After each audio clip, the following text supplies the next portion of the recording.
اعوذ باللہ من الشیطان الرجیم بسم اللہ الرحمن الرحیم ان اللہ وملائکتہ یصلون علی النبی یا ایہا الذین آمنوا صلوا علیہ وسلموا تسلیما اللہم صلی علی سیدنا و نبینا و شفیعنا و مولانا محمد وعلی آل محمد وبارک وسلم۔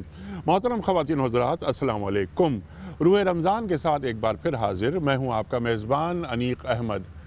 بحریہ ٹاؤن لاہور کی مسجد کے صحن میں بیٹھ کر یہ خصوصی پروگرام آپ کی خدمت میں ہم پیش کر رہے ہیں۔ کوشش ہماری یہی ہے کہ یہ ماہ مبارک، یہ ماہ نزول قرآن، اس سے زیادہ برکتیں کشید کی جائیں۔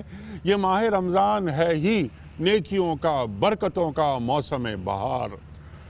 آج کا ہمارا موضوع، روزانہ آتے ہیں ایک نئے موضوع کے ساتھ اور ایک نئے پینل کے ساتھ۔ آج کا ہمارا موضوع اللہ کے رسول صلی اللہ علیہ وآلہ وسلم کا طریقہ انقلاب۔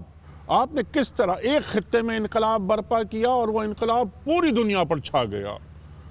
اقرأ بسم ربک الذی خلق، خلق الانسان من علق، اقرأ وربک الاکرم الذی علم بالقلم، علم الانسان ما لم یعلم۔ خواتین و حضرات، بات آگے بڑھتی ہے، رفتہ رفتہ ہم اور آپ جانتے ہیں۔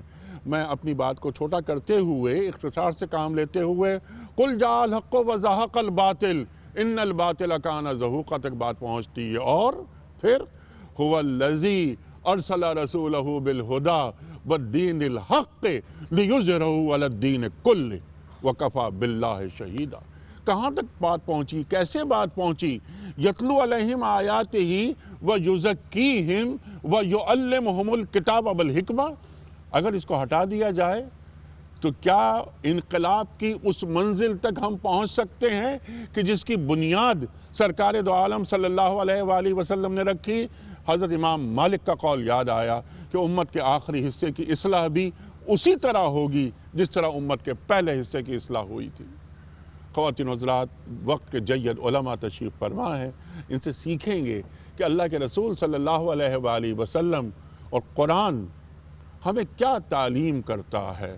تشریف فرما ہے محترم ڈاکٹر حماد لکھوی صاحب، ممتاز عالم دین ہیں، پنجاب یونیورسٹی کے ڈین ہیں، اور ہمیشہ ہم سب ڈاکٹر صاحب سے سیکھتے ہیں۔ تشریف فرما ہے محترم ڈاکٹر عارف رشید صاحب، فرزند ارجمند محترم ڈاکٹر اسرار احمد صاحب علیہ الرحمہ، ایک جانا مانا نام ہمارے ملک کا۔ ہمارے لیے بڑی خوشبختی کی بات کہ تشریف لائے ہیں ہماری درخواست پر محترم قاری عبدالسلام عزیزی صاحب۔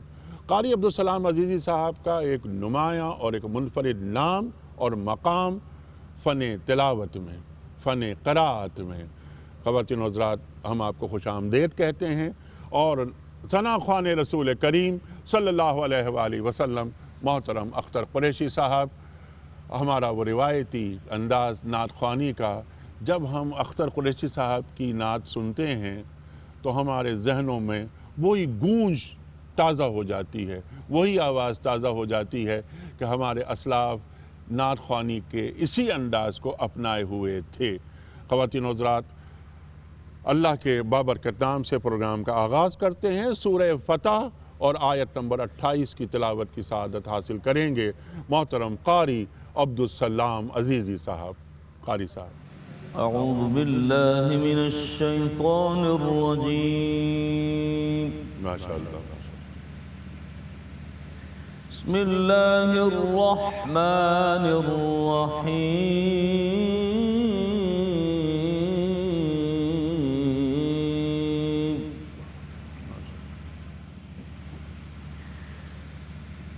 والذی ارسل رسوله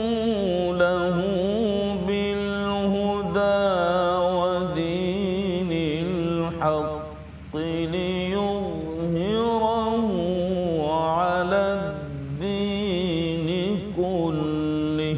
سبحان اللہ، سبحان اللہ۔ وَكَفَى بِاللَّهِ شَهِيدًا۔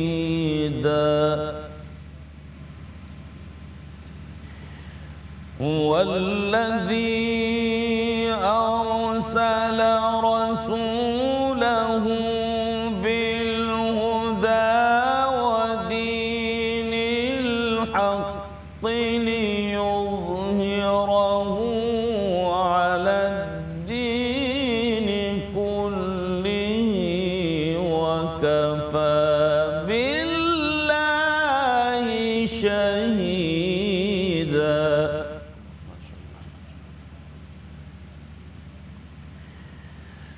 هو الذي أرسل رسوله بالهدى ودين الحق ليظهره على الدين كله وكفى بالله شهيدا. اللہ اکبر، اللہ اکبر، اللہ هو الذي أرسل رسوله بالهدى ودين الحق ليظهره على الدين كله وكفى بالله شهيدا. ماشاء اللہ، ماشاء اللہ، سبحان اللہ، سبحان اللہ. هو الذي أرسل رسوله بالهدى ودين الحق ليظهره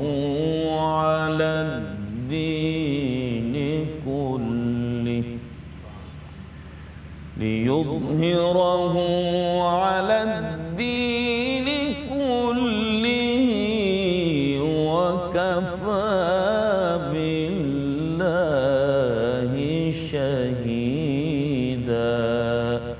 صدق الله العظيم.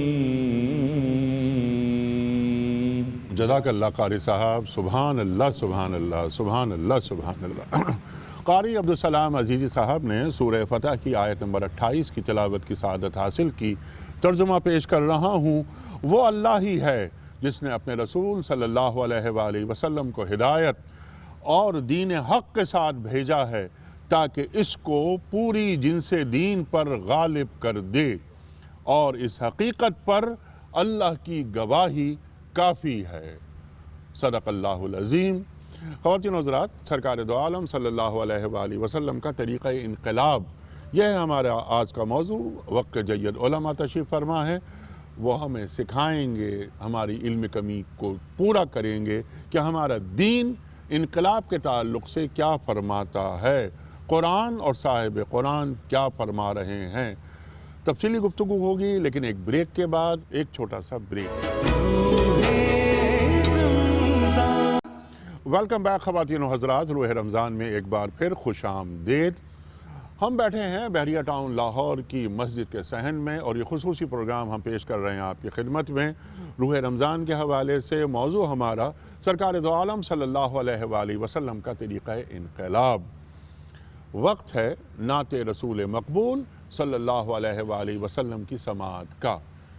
درخواست گزار ہوں محترم اختر قریشی صاحب سے. رحمت دو جہاں حامی بے کساں شافع امتاں وہ کہاں میں کہاں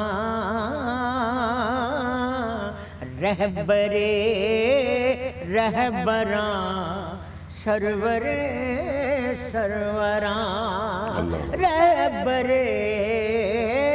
رہبراں سرور سروراں تاجدار شاہ وہ کہاں میں کہاں رحمت دو جہاں حامی بے کساں ان کی خوشبو سے مہکے چمن در چمن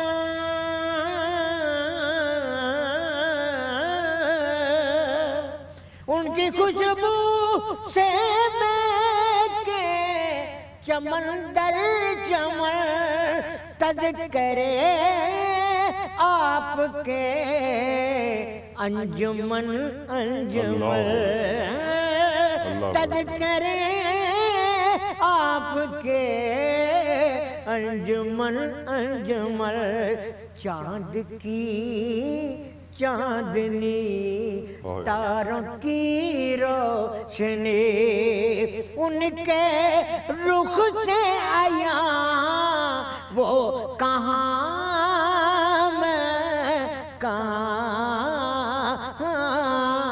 رحمت دو جہاں حامی بے کساں مہالک خوشنما دلربا دلکشا مجتبیٰ مصطفیٰ رہنما پیشوا جملہ محبوبیاں انگنت خوبیاں جملہ محبوبیاں انگنت خوبیاں ہو سکے نہ بیان وہ کہاں میں کہاں رحمت دو جہاں حامی بے کساں عاشقوں کے لیے طور سینہ بنا ان کے قدموں سے یثرب مدینہ بنا ان کے قدموں سے یثرب مدینہ بنا وہ بلائے مجھے یاد آئے مجھے وہ بلائے مجھے یاد آئے مجھے تو اڑ کے پہنچوں وہاں وہ کہاں میں کہاں رحمت دو جہاں حامی بے کساں شافعِ امتاں وہ کہاں میں کہاں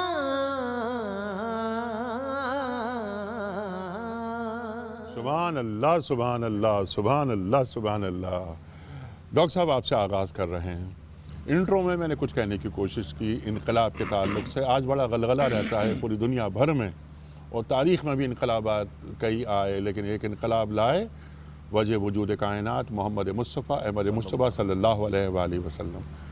سمپل سوال یہ ہے کہ دین انقلاب کسے کہتا ہے؟ ارشاد۔ بسم اللہ الرحمن الرحیم۔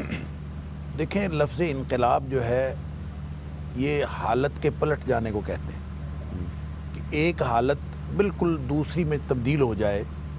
اگر کوئی سیاہ ہے تو سفید ہو جائے، اور سفید ہے تو سیاہ ہو جائے، تو اس کو انقلاب کہا جاتا ہے۔ بالکل الٹ جائے، اوپر والی چیز آپ اس کو اگر الٹ دیں گے تو پھر یہ انقلاب ہے۔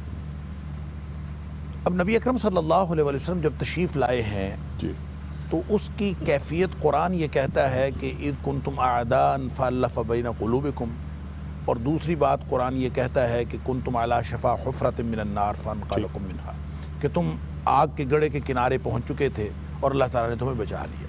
تو گویا نبی اکرم صلی اللہ علیہ وسلم نے ان کی جو حالت کو پلٹا، وہ جو ان کے اندر تبدیلی آئی، وہ ہے انقلاب جو نبی کریم صلی اللہ علیہ وسلم نے 23 برس کے اندر وہاں پہ برپا کیا۔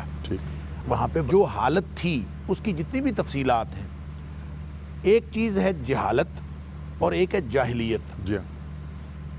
جہالت اور جاہلیت دونوں کا مادہ ایک ہے، بنیاد جہل سے۔ جہالت ختم ہو جاتی ہے علم آ جانے سے۔ اقرا آیا، اقرا بسم ربک الذی خلق، جو آپ نے انٹرو میں آیات پڑھی، نبی اکرم صلی اللہ علیہ وسلم نے علم دیا، جہالت ختم ہو گئی۔ علم آ جانے سے جہالت ختم ہو جاتی ہے، جاہلیت ختم نہیں ہوتی۔ سبحان اللہ۔ جاہلیت اس رویے کا نام ہے جو جہالت کی بنیاد پر استوار ہوتا ہے اور اس پہ دہائیاں لگتی ہیں بننے میں اور دہائیاں لگتی ہیں اس کو پلٹنے میں۔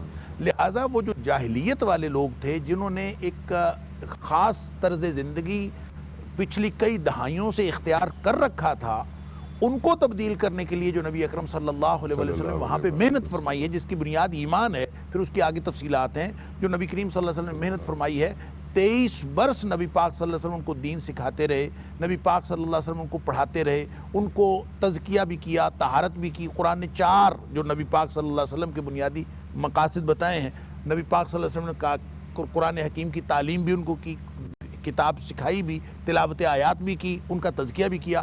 اور یوں نبی اکرم صلی اللہ علیہ وسلم نے جب 23 برس یہ محنت کر لی تو پھر جب خطبہ حجۃ الوداع کا موقع ہے کہ نبی کریم صلی اللہ علیہ وسلم فرماتے ہیں کہ الا ان امر الجاہلیت تحت قدمی ہاتین، یعنی پہلے دن جہالت ختم ہوئی ہے، جاہلیت ختم نہیں ہوئی، اور جاہلیت کو ختم ہونے گویا 23 برس لگے، اور پھر نبی پاک صلی اللہ علیہ وسلم میں قرآن نازل ہو رہا تھا اور مسلسل ان کی جہالت ختم ہو رہی تھی۔ لیکن جاہلیت کیسے ختم ہوئی؟ مسلسل محنت سے، مسلسل اعادے سے، اور جو نبی کریم صلی اللہ علیہ وسلم نے ان کی زندگیوں کے اندر تطہیر اور تزکیے کی جو روایت ڈالی تھی، اور جن کے ان ایمان مضبوط کیے تھے، اور ان کو جرم سے روکنے کے لیے صرف ایک کام کیا تھا نبی کریم صلی اللہ علیہ وسلم نے کہ ان کو اللہ کا خوف دلایا تھا۔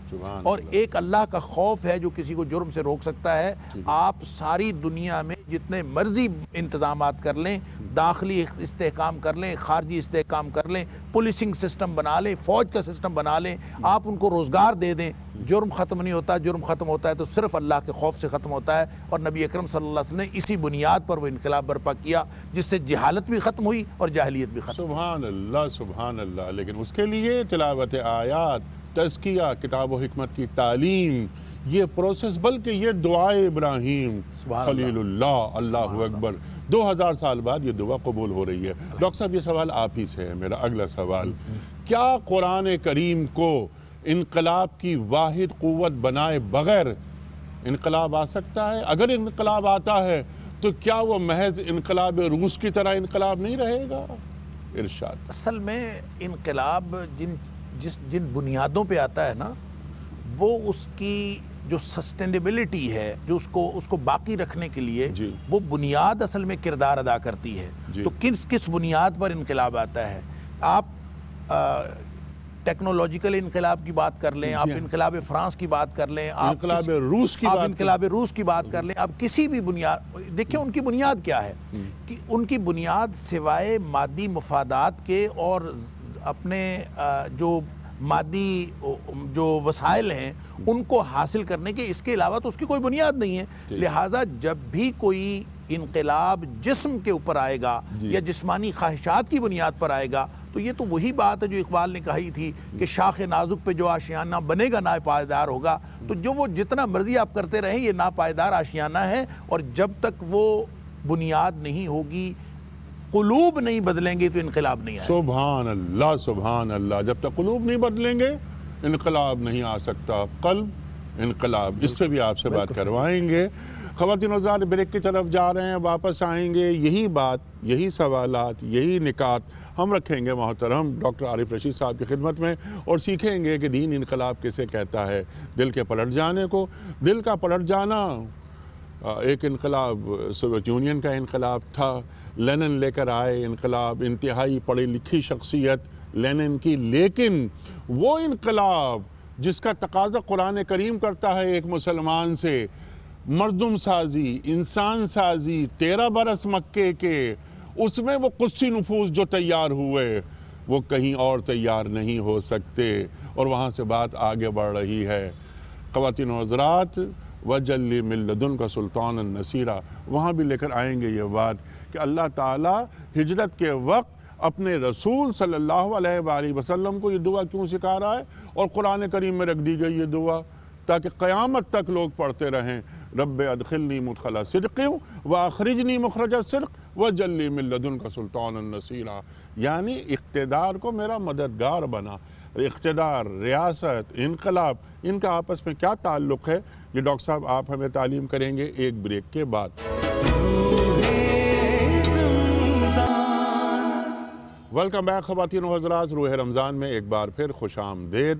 بیٹھے ہیں لاہور میں بحریہ ٹاؤن کی مسجد کے صحن میں بیٹھ کر یہ پروگرام ہم پیش کر رہے ہیں آپ کی خدمت میں۔ موضوع ہمارا سرکار دو عالم صلی اللہ علیہ وآلہ وسلم کا طریقہ انقلاب۔ ڈاکٹر حماد لکھوی صاحب نے بنیادی جو تھیسز ہے قرآن کریم کا وہ بیان فرمایا۔ آپ ارشاد فرمائیے کہ ظاہری انقلاب کیا ہوتا ہے، باطنی انقلاب کیا ہوتا ہے، ارشاد۔ احمدہ و صلی علی رسول الکریم۔ جب بات انقلاب کی ہوتی ہے تو اس سے مراد اصلاً کلی انقلاب ہے۔ جزوی انقلاب، سیاسی ڈھانچہ تبدیل ہو گیا، معاشی ڈھانچہ تبدیل ہو گیا، لیکن نبی اکرم صلی اللہ علیہ وسلم کا وہ انقلاب تھا کہ جس میں آپ تلاش کریں کہ زندگی کا کون سا پہلو تبدیل نہیں ہوا کیا بات، کیا بات، تو آپ کو کوئی شے نظر نہیں۔ سبحان اللہ، سبحان اللہ۔ گویا کہ آپ کی نظر جو ہے تھک ہار کر واپس آ جائے گی اللہ کہ وہاں وہ کہ جنہیں پہلے زندگی زیادہ عزیز تھی اب موت زیادہ عزیز ہو گئی۔ اللہ، یوم تبدل الارض غیر الارض جو قرآن حکیم میں نقشہ کھینچا گیا نا، اب وہ لوگ نہیں تھے، ان کے اخلاق بدل گئے، ان کے کردار بدل گئے، ان کا لین دین بدل گیا، ان کی وضع قطع بدل گئی۔ زندگی کا کون سا شعبہ جو تبدیل نہیں ہوا؟ اور اس میں خاص طور پر اگر آپ نبی اکرم صلی اللہ علیہ وسلم کی سیرت کا مطالعہ کریں گے تو قرآن حکیم میں 4 مقامات ہیں جہاں 4 چیزوں کا ذکر کیا گیا، یکے بعد دیگرے۔ یتلو علیہم آیاتہ ویزکیہم ویعلمہم الکتاب والحکمہ۔ یہ گویا کہ 4 فیزز ہیں محمد رسول اللہ صلی اللہ علیہ وسلم کے، وہ عالمی انقلاب جو بعد میں بنا دور خلفائے راشدین میں۔ جس طرح اسلام پھیلا ہے آپ کو معلوم ہے، حضرت عمر رضی اللہ تعالیٰ عنہ کے دور میں یہ تقریباً آپ یہ سمجھیے اس وقت کی 2/3 جو ہے علاقہ وہ اسلام کے سرنگون تھا۔ لیکن یہ کہ اس سے پہلے وہ لوگ کیسے تیار ہوئے جو نبی اکرم صلی اللہ علیہ وسلم کی دعوت پر آئے تھے؟ تو سب سے پہلی بات کیا تھی کہ ایک عقیدہ توحید کا حضور نے پیش کیا۔ اتر کر حرا سے سوئے قوم آیا اور ایک نسخہ کیمیا ساتھ لایا۔ یہ نسخہ کیمیا کیا تھا؟ قرآن حکیم تھا۔ اور وہی بات جو حالی نے کہی تھی، وہ بجلی کا کڑکا تھا یا صوت ہادی، عرب کی زمین جس نے ساری ہلا دی۔ یہ جو نظریہ توحید تھا محمد رسول اللہ صلی اللہ علیہ وسلم نے جو اس وقت پیش کیا، وہ اصل میں شرک اور باطل کی جڑوں پر تیشہ بن کر گرا ہے۔ اور اب جو جماعت وجود میں آئی ہے، جو لوگ حضور کے ہاتھ پر ایمان لائے، آپ کو معلوم ہے مردوں میں سب سے پہلے حضرت ابوبکر صدیق رضی اللہ تعالیٰ، جن کے بارے میں خود حضور کا یہ فرمان ہے، جس شخص کے پاس بھی میں گیا ہوں اور دین کی بات پیش کی ہے تو سب نے کچھ نہ کچھ توقف ضرور کیا سوائے ابو بکر کے۔ یہی وجہ ہم ابو بکر صدیق کہتے ہیں، صدیق اکبر ہیں رضی اللہ تعالیٰ عنہ۔ خواتین میں حضرت خدیجہ کبریٰ ہیں، اس وقت جسے ٹین ایجرز کہتے ہیں حضرت علی ہیں رضی اللہ تعالیٰ عنہ۔ غلاموں کے طبقے میں حضرت بلال ہیں۔ یہ لوگ کہاں سے آ گئے؟ ان کے اندر وہ تبدیلی کیسے آئی؟ یتلو علیہم آیاتی، یہ اللہ کا کلام تھا، اس کی تاثیر تھی کہ جنہوں نے ان کے دل کی دنیا کو تجدید کر دیا۔ ان کے نزدیک اب گویا کہ پرائرٹی نمبر 1 یہ تھی کہ اس توحید کے کلمے کو سر بلند کرنا ہے۔ اور اس کا اگلی سٹیج جو حضور نے جو پھر پیدا فرمائی ہے، انہیں ایک نظم کے اندر باندھا ہے، جسے تنظیم کہتے ہیں، انہیں ایک ڈسپلن کا خوگر بنایا ہے۔ پھر ان کا تزکیہ کیا ہے، وہ تطہیر ہوئی ہے۔ جو بھی دنیاوی نجاستیں ہوتی ہیں، حب مال ہے، حب دنیا ہے، حب جاہ ہے، یہ تمام چیزیں انسان میں ہیں۔ اللہ تعالیٰ نے یہ بنیادی داعیات انسان میں رکھے ہیں، لیکن ان سب کو تابع کیا اسلام کے اور دین کے۔ لہٰذا یہ وہ فیزز ہیں جو نبی اکرم صلی اللہ علیہ وسلم کے مکی دور میں آپ کو بڑی نمایاں نظر آ رہی ہیں، جسے بہت خوبصورت الفاظ ہیں۔ با نشہ درویشی در ساز دمادم زن، چو پختوی شدرا بدسلطت زمزن۔ حضرت نبی اکرم صلی اللہ علیہ وسلم نے فرمایا کہ شروع میں جو تربیت ہوتی ہے، جو تزکیہ ہوتا ہے، اصل کام تو وہ ہے، تو خاک میں مل اور آگ میں جل، جب خشک بنے تب کام چلے، ان خام دلوں کے عنصر پر بنیاد نہ رکھ تعمیر نہ کر۔ وہ پختہ جماعت جو ہے وہ وجود میں آئی کہ جو پھر حق کا کوڑا بن کر باطل کی پیٹھ پر برسی ہے۔ اور پھر آخر وہ غزوہ بدر کا دن کہ جس میں اللہ تعالیٰ نے، جسے خود حضور اللہ تعالیٰ نے فرمایا یوم الفرقان ہے، حق و باطل کے درمیان تمیز کر دینے والا دن۔ اور یہ گویا کہ آغاز تھا اسلام کے اس غلبے کا جو اصل میں بعثت تھی محمد رسول اللہ صلی اللہ علیہ وسلم کی، کہ اس دین کو جزیرہ نما عرب میں غالب اور قائم فرما دیا۔ سبحان اللہ۔ وما رمیت اذ رمیت ولکن اللہ رما فلم تقتلوہم ولکن اللہ قتلوہم. اللہ اکبر. کسی بھی عمل کو اللہ نے اپنا عمل قرار نہیں دیا. نماز کو آپ کی نماز اپنا عمل قرار، روزہ، حج وغیرہ وغیرہ وغیرہ، لیکن یہ قتل آپ نے نہیں کیا، یہ ہم نے کیا. یہ مٹی آپ نے نہیں پھینکی، یہ ہم نے پھینکی. اللہ اکبر. ٹو ڈوز کرنے کے کام کیا ہیں یہ ڈاکٹر حماد لکھوی صاحب ہمیں بتائیں گے. خواتین و حضرات، تھیسس بنیادی گفتگو علفلسفہ دین کے انقلاب کا. یتلو علیہم آیاتہ ویزکیہم ویعلمہم الکتاب والحکمہ. دونوں معزز علماء نے ہمیں تعلیم کیا. بریک سے واپس آ کے ہم یہ سوال رکھیں گے محترم ڈاکٹر محمد حماد لکھوی صاحب کی خدمت میں کہ ہم کیا کر رہے ہیں. کیا ہم کردار سازی کر رہے ہیں؟ کیا ہم مردم سازی کر رہے ہیں؟ کیا تلاوت آیات ہو رہی ہیں؟ کیا تزکیہ ہو رہا ہے؟ کیا کتاب و حکمت کی تعلیم دی جا رہی ہے؟ اگر نہیں تو ہم اس منزل تک کیسے پہنچ سکتے ہیں جس کا تقاضا ہم سے اللہ اور اللہ کے رسول صلی اللہ علیہ وآلہ وسلم کرتے ہیں؟ کیونکہ ختم نبوت ہو گئی، کار نبوت باقی ہے. ایک بریک کے بعد آتے ہیں.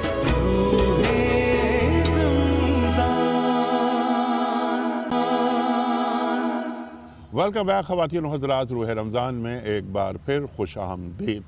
تشریف فرما ہے محترم ڈاکٹر محمد حماد لکھوی صاحب، ڈاکٹر عارف رشید صاحب، قاری قرآن عبدالسلام عزیزی صاحب اور نعت خواں ممتاز ثنا خوان رسول کریم صلی اللہ علیہ وآلہ وسلم محترم اختر قریشی صاحب. ڈاکٹر صاحب، یہ جو گفتگو ہو رہی ہے، کیا آپ نے بنیاد فراہم کر دی تو سرکار دو عالم صلی اللہ علیہ وآلہ وسلم ایک امتی کو انقلاب کے حوالے سے کیسا دیکھنا چاہ رہے ہیں؟ یعنی اس کا طرز عمل کیا ہوگا آج کے حالات کے تناظر میں؟ ارشاد. دیکھیں، نبی پاک صلی اللہ علیہ وآلہ وسلم نے سب سے پہلے تو افراد تیار کیے ہیں، اور افراد کی تیاری میں وہی طریقہ ہے کہ آپ ان کو سب سے پہلے تو قرآن سے جوڑیں، اور جب تک وہ قرآن سے نہیں جوڑیں گے اور توحید کی بنیاد پر ان کی تربیت سازی اور ان کی کردار سازی کی ابتدا نہیں ہوگی، آپ تربیت کرتے بھی رہیں تو ترجیح اگر توحید نہیں ہے، اللہ کا قرآن نہیں ہے، تو آپ کی وہ تربیت بھی ساری کی ساری خام ہے، اور تعمیر اور کردار سازی کا کوئی کام وہ کبھی نتیجہ خیز نہیں ہو سکتا. لہٰذا قرآن کے ساتھ آپ ان کو جوڑیں گے تو پھر وہ کام آگے چلے گا. ہمارا مسئلہ یہ ہے کہ ہمارا ترجیح بدل گئی ہے. جو ڈاکٹر صاحب نے بات کی بڑی خوبصورت کہ وہ افراد جن کو جتنی زندگی عزیز تھی اس سے زیادہ موت عزیز ہو گئی. اللہ اکبر. اب یہ انقلاب کیسے آتا ہے؟ یہ انقلاب آتا ہے ایمان کی بنیاد پر. اللہ اکبر. اور ایمان کیا ہے؟ تصور حیات بدلتا ہے، شعور حیات بدلتا ہے. اور شعور حیات کیا ہے؟ کہ یہ زندگی وہ نہیں ہے جو موت کے آنے پر ختم ہو جاتی ہے. زندگی وہ ہے جو موت کے بعد اصل فیز بعد میں شروع ہونا ہے. اس زندگی کی بنیاد پر وہاں فیصلے ہونے ہیں. یہ دارالامتحان ہے، وہ دارالجزا ہے. جب لوگوں کو یہ سمجھ آتی ہے تصور حیات میں موت صرف ایک چھوٹا سا وقفہ نظر آتا ہے اور پھر اگلی ابدی زندگی نظر آنا شروع ہو جاتی ہے، تو پھر لوگوں کو یہ اس زندگی میں زندگی اور موت کا فرق ختم ہو جاتا ہے. پھر ان صلاتی و نسکی و محیای و مماتی للہ رب العالمین، یہ فلسفہ سمجھ میں آنا شروع ہو جاتا ہے کہ میں زندہ رہوں یا میں مروں، میں تو اپنے اللہ کے لیے ہوں. موت آ جائے تو بھی اللہ کے پاس چلا جاؤں گا، زندہ رہوں گا تو بھی اللہ کے پاس چلا جاؤں گا. یہ ترجیح بدلتی ہے ایمان آنے سے، ترجیح بدلتی ہے ایمان کی معرفت حاصل ہونے سے.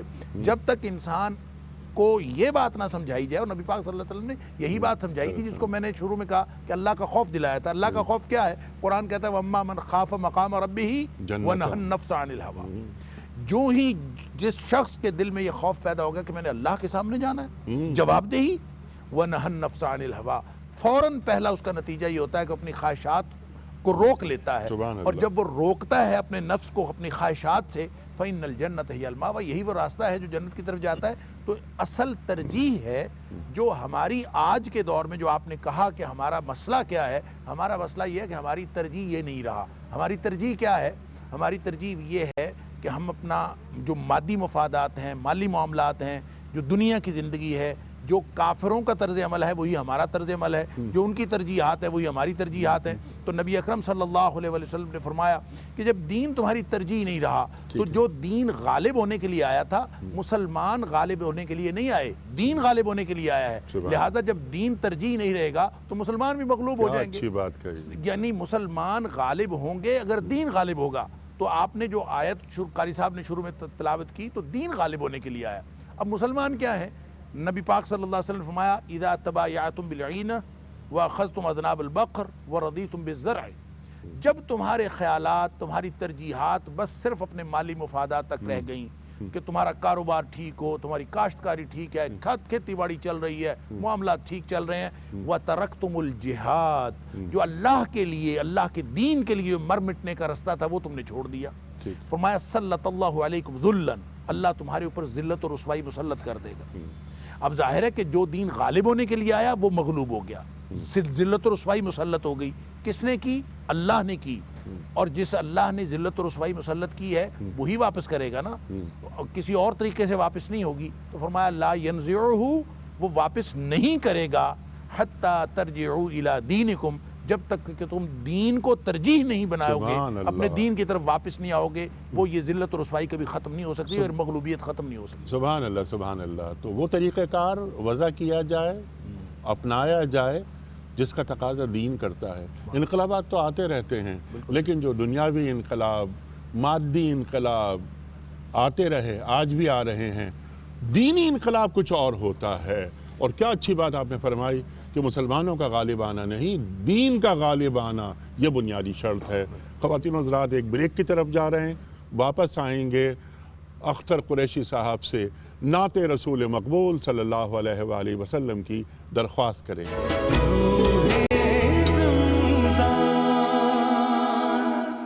ویلکم بیک خواتین و حضرات، روح رمضان میں ایک بار پھر خوش آمدید۔ بیٹھے ہیں بحریہ ٹاؤن لاہور کی مسجد میں، روح رمضان کے حوالے سے یہ خصوصی نشریات آپ کی خدمت میں پیش کر رہے ہیں۔ وقت ہے نعت رسول مقبول صلی اللہ علیہ وآلہ وسلم کی سماعت کا۔ محترم اختر قریشی صاحب۔ قطرہ مانگے جو کوئی، قطرہ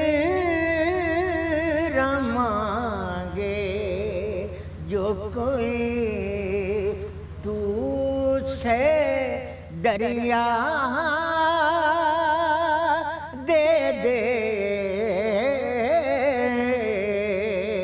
مجھ کو کچھ اور نہ دے، اپنی تمنا دے دے، مجھ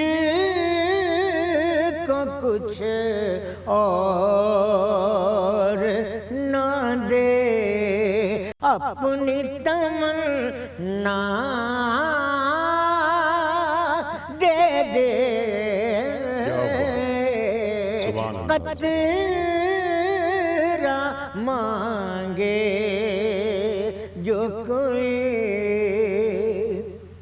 وہ جو آسودگی چاہے انہیں آسودہ کر، وہ جو آسودگی چاہے انہیں آسودہ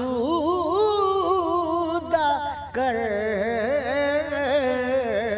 بے قراری کی لطافت مجھے تنہا دے دے، بے قراری کی لطافت مجھے تنہا دے دے، قطرہ مانگے جو کوئی، میں اسے داد کے لائق تو نہیں ہوں،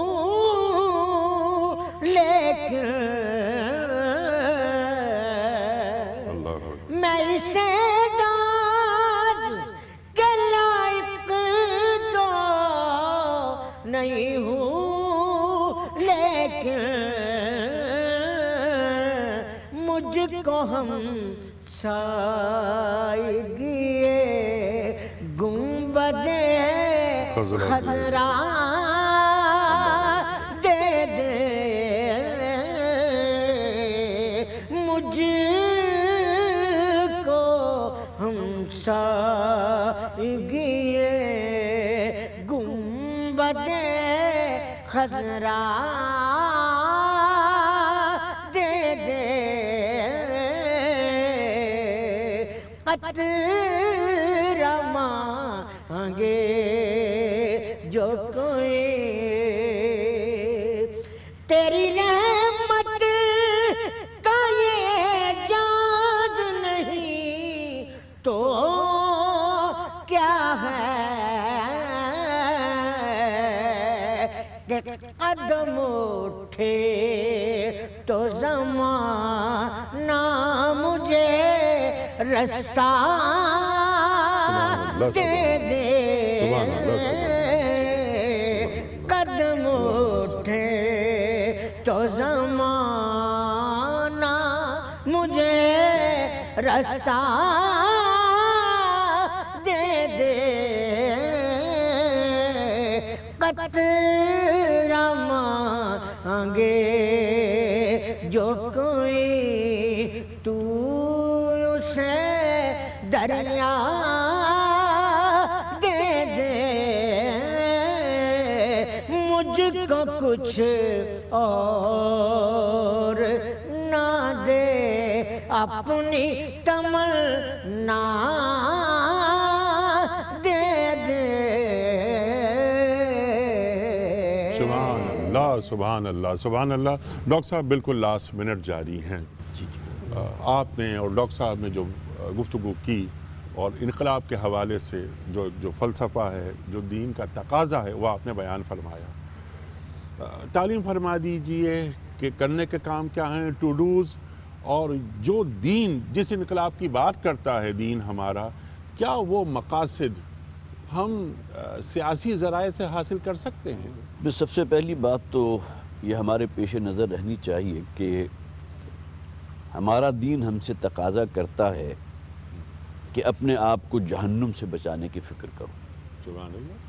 قُوْ أَنفُسَكُمْ وَأَهْلِيكُمْ نَارًا۔ ٹھیک۔ یہ دنیا کی زندگی عارضی ہے، 60 70 80 90 برس، اصل زندگی آخرت کی زندگی ہے، وہاں کی کامیابی اصل کامیابی ہے۔ نبی اکرم صلی اللہ علیہ وسلم نے جو آغاز کیا تھا دعوت کا نظریہ توحید سے، جس کی بنیاد پر ایک مضبوط جماعت وجود میں آئی اور خالصتاً انسانی سطح پر حضور صلی اللہ علیہ وسلم نے اس انقلاب کی تکمیل فرمائی ہے۔ ٹھیک۔